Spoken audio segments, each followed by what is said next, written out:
Hi everybody and welcome to Heel Heat. My name is George Coles, and on this episode we're doing It Came From the Network. Topic of this It Came From the Network, we're going to stay on the Black History Month theme, and I have a card that I picked that I think is a good representation of Black History Month and black athletes having a good spotlight on them, and this is WrestleMania 37 Night 1. I specifically picked this for the main event, which we'll see here as we get into this. But as we go down this card, you can see there's many other opportunities where black athletes were highlighted here, especially on this night of WrestleMania. So we're going to cover that as we go through. If you haven't seen my videos before, I do grade everything on a 1 to 5 scale, 1 being the worst, 5 being the best. Let's jump right into it. We start the show off with Vince McMahon, and the less said about Vince, the better.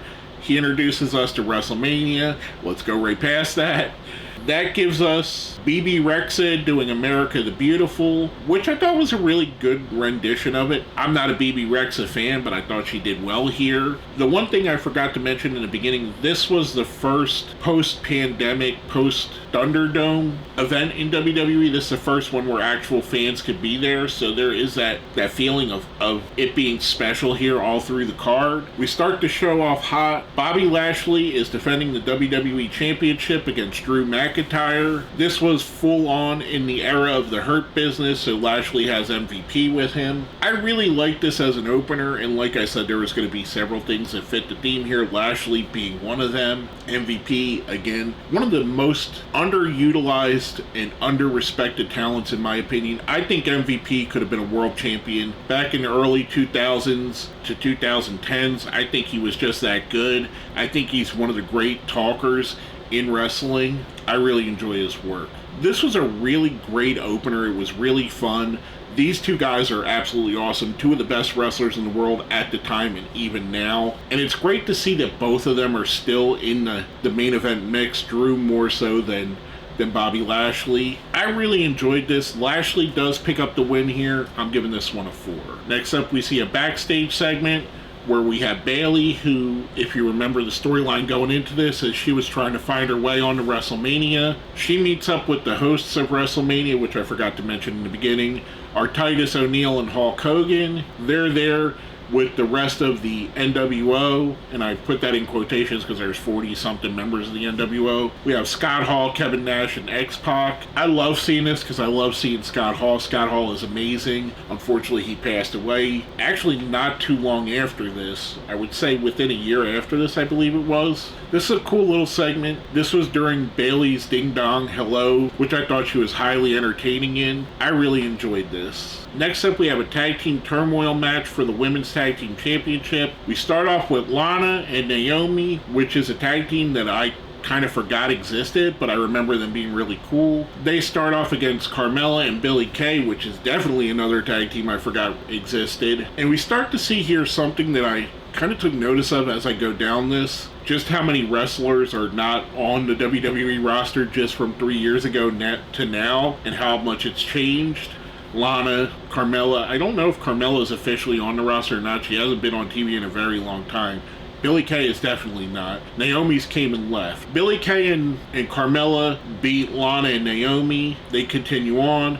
That brings out the Riot Squad, which is Liv Morgan and Ruby Riot. Again, another person that's gone on. Ruby and Liv defeat Carmella and Billie Kay. That brings out our next team, which is Mandy Rose and Dana Brooke, another 2 wrestlers that are no longer there. Like I said, this match really had that theme of wrestlers that are no longer there sticking out of my head to me. The Riot Squad beat Mandy Rose and Dana Brooke. That brings out the final team of Natalya and Tamina. And Tamina, again, she's much like Carmella. I don't know if I remember her being officially released, but I don't feel like she's been on TV in a very long time. And I may just be overlooking a match that she was in, but she hasn't, if she's been on TV, she hasn't been in a big role.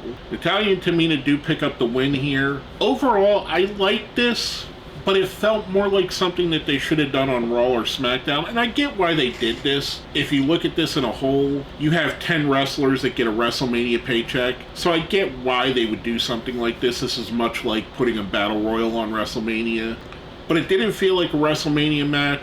I'm giving this one a 3. I thought it was good, not great. That's followed with another match where we're going to continue our story of wrestlers that aren't there. Cesaro versus Seth Rollins. This was Cesaro's first WrestleMania singles match, which it's boggling to think he got this far into his career before doing that. This is probably my second favorite match of this card, just behind the main event, and I really love this. I mean, you got Cesaro, Seth Rollins, two of the great in-ring workers of the last decade and a half. I enjoyed this match. Cesaro busted out the UFO, which when I watched it live, it gave me a big pop, and it gave me a big pop here because the UFO wasn't something he used in WWE since his Ring of Honor days, which if you're not familiar, it's an airplane spin where he doesn't use his arms, he just holds them on there, I guess by centrifugal force. It's a really fun match. It told the story of Cesaro elevating himself. Cesaro did pick up the win here. I'm going to give this one a 5. Then we're treated to a backstage segment with Dolph Ziggler and Bobby Roode, the Dirty Dogs. Again, another guy not there. Ziggler. Roode, I think, works backstage now. They're with Kayla Braxton. They're talking about the tag team match, which is going to come up a little bit later. AJ Styles and Omos versus Xavier Woods and Kofi Kingston, which actually is the very next match. This was for the Raw Tag Team Championships, AJ and Omos going up against the New Day of Kofi and Xavier, which was cool because Big E announced them to the ring, and at the time Big E, I think, was on SmackDown, and they had separated somewhat the New Day. This was Omos's first in-ring match. I like this match. Again, I feel like much like the Gauntlet match, this felt more suited to be a Raw match than a WrestleMania match. I thought it was good. AJ and Omos pick up the win here. Omos did some really good things here, and Omos is someone I like, and knowing that this was 3 years ago, I kind of feel like maybe he's hit a developmental plateau, but he has an aura, he has a presence to him. AJ is one of the great wrestlers of all time. New Day is one of the great tag teams of all time. This was a good match. AJ and Omos do pick up the win, winning the tag championships. I'm giving this a 3, and I do think, if I remember correctly, this was the match, and this was the championship where AJ completed his Grand Slam, basically winning a world title, US title, intercontinental title, all that stuff. He finally got here. Like I said, though, good match. I'm giving it a 3. Next up, we have a steel cage match with Braun Strowman versus Shane McMahon. Again, this is another one of those feuds that in a year, a week, a month from now, if you ask me about Shane McMahon and Braun Strowman feuding, I'm probably going to forget it, and probably going to be one of those things that goes in the back of my memory until I watch another card where they're covering that again. And this is not to say that in a bad way. This was a good match, and Braun looked great here. Shane is absolutely crazy, as he's always been, and did some crazy things here, especially getting thrown off the top of the cage, which was part of the finish. Braun looked like a monster. During the match, we seen Jackson Riker, another person that's gone, and Elias, again, another person that's gone, and actually Shane McMahon's gone now as well, carrying that theme on. They tried to help Shane in a couple different instances in the beginning, towards the end. Overall, this was a good cage match. I don't think it was great. I'm going to give it a 3. That's followed up with our celebrity tag match of the night. We have Bad Bunny and Damian Priest going up against The Miz and John Morrison. There we go again with the topic. Another person that's no longer there in Jomo. This was the match that you really thought to yourself, okay, Bad Bunny is actually great. He's better than a lot of wrestlers are. His psychology, his ring work, him being a fan obviously has translated well to whenever he actually wrestles, much like Logan Paul. And this was a really fun tag team match.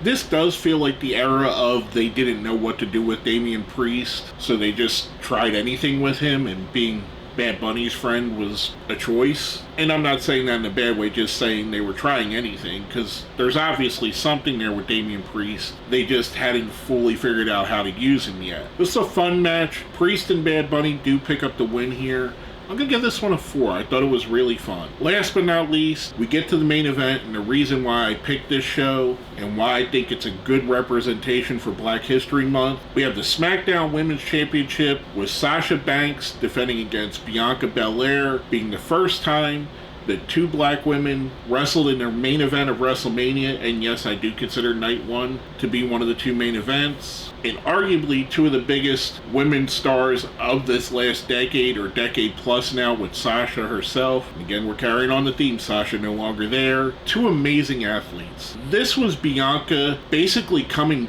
right out of NXT and telling the world that she's someone that's going to be a star, that she's going to be one of the big women in this division. I think Bianca is one of the most athletically gifted women, or wrestlers in general, that's ever stepped in a ring. I would put her athleticism right up there with someone like AJ Styles or the British Bulldog, who, if you go back and look how athletic that guy is. I'd put her up there with guys like Ricky Steamboat.